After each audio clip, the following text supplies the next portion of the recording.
Like bicycles, it was a very personal experience. I was living in Manhattan with my then girlfriend, and I was in graduate school studying American history, riding my little yellow bike around town.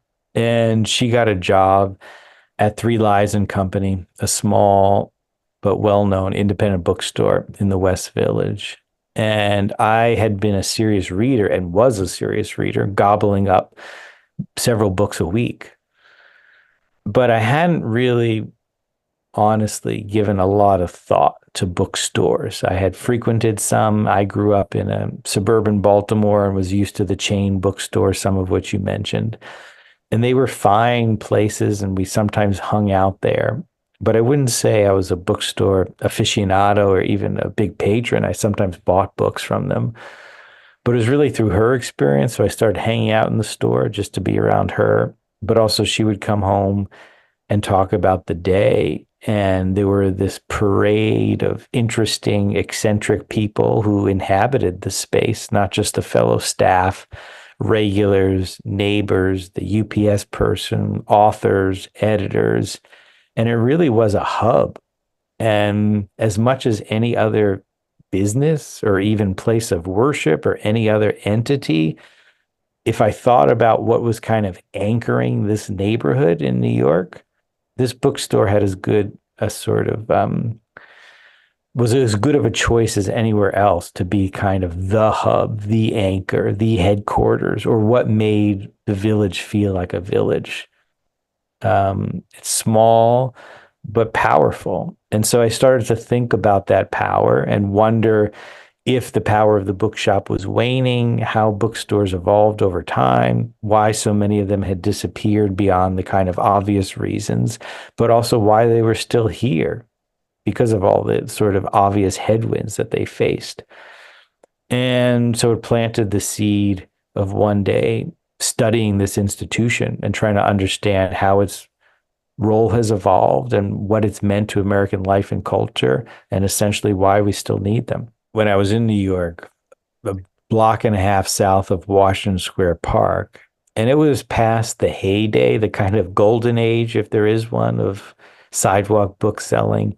But there were still a number of them, and they seemed like fascinating figures to me. And sort of akin to the bike messengers. These were people who had a lot of sort of romance associated with them, but were very difficult jobs and people who came by a way of passion. And I would talk to some of them and I was intrigued about it. And then when I'm writing this book about bookstores, I was attracted to the idea of kind of non-traditional bookstores. What does that look like? And the Sidewalk Bookshop is fascinating because it attracts a whole roster of clientele that wouldn't typically shop at the traditional or what they called indoor bookstores. So different kind of customers, different kinds of interactions, or really the books are right in front of you. You know, you just run into a table, or if you have 5 minutes while you're waiting to meet someone, it's just right there.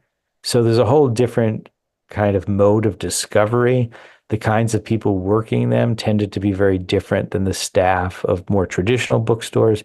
They were almost always selling used books or at least remainders, which was its own interesting ecosystem about how their inventory got fed. And there was a real camaraderie because many of them needed each other since it was, you know, a table or two for this bookseller. They would congregate in these clusters to create, like you said, a kind of fair market feeling. And so they got to know each other very well. And a lot of times each table would represent a different kind of specialty.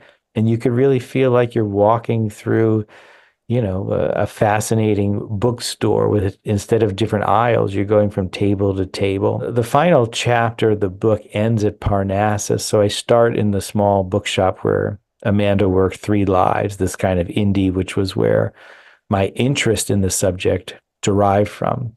But then I wanted to come sort of full circle and end in a contemporary indie. And I think the story of Parnassus is fascinating for several reasons. One is that it opened post Amazon. So this was, of course, the era in which many people had predicted the end of the bookstore, or sort of the end of the bookstore was seemingly visible, that the people going into the business now seemed lunatic, perhaps in their character. And it's also a fascinating story because it propels, Parnassus, this not terribly large bookstore, to the forefront of indie bookselling.